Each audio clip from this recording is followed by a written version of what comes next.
Luc Michel, géopoliticien belge et spécialiste des questions internationales, merci encore de vouloir accorder cet entretien à la radio francophone iranienne. Mais Luc Michel, vous qui suivez de près les évolutions internationales et régionales, comment expliquez-vous la victoire de Benjamin Netanyahou aux élections législatives en Israël, s'il vous plaît? Ben écoutez, c'est très simple. Vous savez que je fais des émissions de télévision avec EYOT TV et la chaîne africaine Afrique Média. Nous avons fait une émission spéciale de notre grand jeu géopolitique qui était consacré précisément. Le titre, c'était les USA entre le nucléaire iranien et le lobby israélien. Et donc c'est une émission qui était tournée 10 jours avant les élections israéliennes. Moi, j'ai annoncé la victoire de Netanyahou. Vous savez que l'immense majorité des commentateurs annonçaient sa défaite. Et on annonçait encore la défaite de Netanyahou le jour de l'élection. Au soir de l'élection, on annonçait qu'il avait quasiment une défaite en se contentant d'un match nul. Et le lendemain, tout le monde a dû constater qu'il avait remporté une grande victoire, qu'il allait former le prochain gouvernement. Et pourquoi est-ce que moi j'ai pu annoncer ça et que la plupart des commentateurs occidentaux se sont trompés? Parce qu'ils refusent de voir la réalité politique israélienne. Ils ont des œillères, ils voient la politique israélienne virtuellement, et la dernière chose, beaucoup d'entre eux sont sionistes. Moi, j'ai tenu compte de la réalité qui était ce que j'ai appelé la likoudisation de la politique israélienne. C'est-à-dire que les idées du Likoud sont partagées par la grande majorité des Israéliens. Ces adversaires de centre-gauche, d'ailleurs, l'ont révélé dans le nom même du choix de leur coalition, puisqu'ils ont choisi de s'appeler camp sioniste. Les idées du Likoud ont poussé la politique israélienne à droite et à l'extrême droite. Comment Netanyahou a-t-il remporté l'élection? Il l'a remporté en étant le plus nationaliste dans une opinion publique nationaliste. Il y a eu tout d'abord l'humiliation d'Obama aux États-Unis sur des enjeux de politique intérieure israélienne, la question iranienne notamment.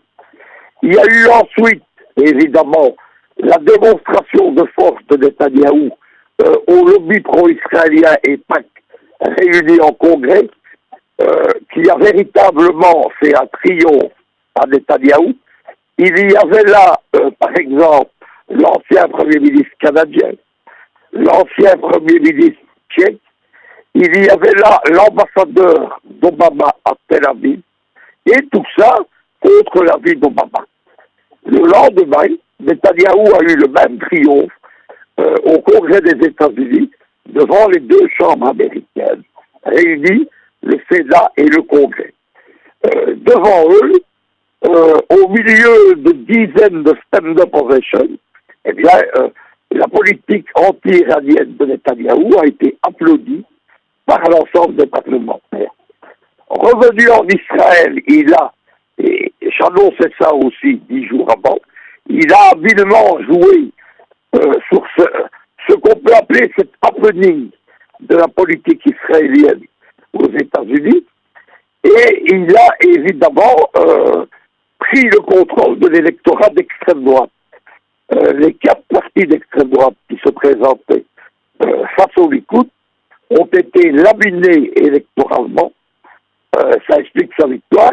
Le parti de Lieberman, par exemple, a perdu la plupart de ses sièges au profit du Likoud.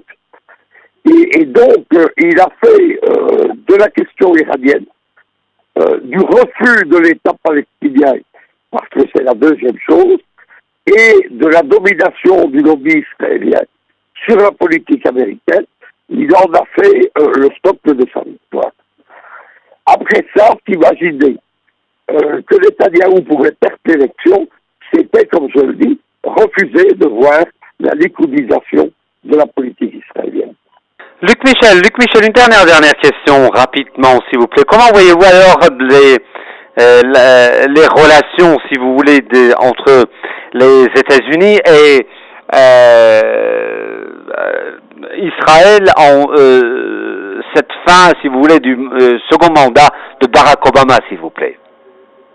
Mais écoutez, il y a une hypothèse qui est soulevée par certains analystes qui serait que Obama allait se venger de Netanyahou et que Obama allait s'éloigner de la politique israélienne. C'est une illusion et c'est une façon pour Obama de ne pas perdre la face.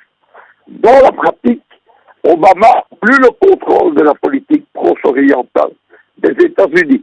Celui-ci est passé aux mains d'un Congrès américain qui est dominé par l'AIPAC. Il y a eu 2 initiatives du Congrès.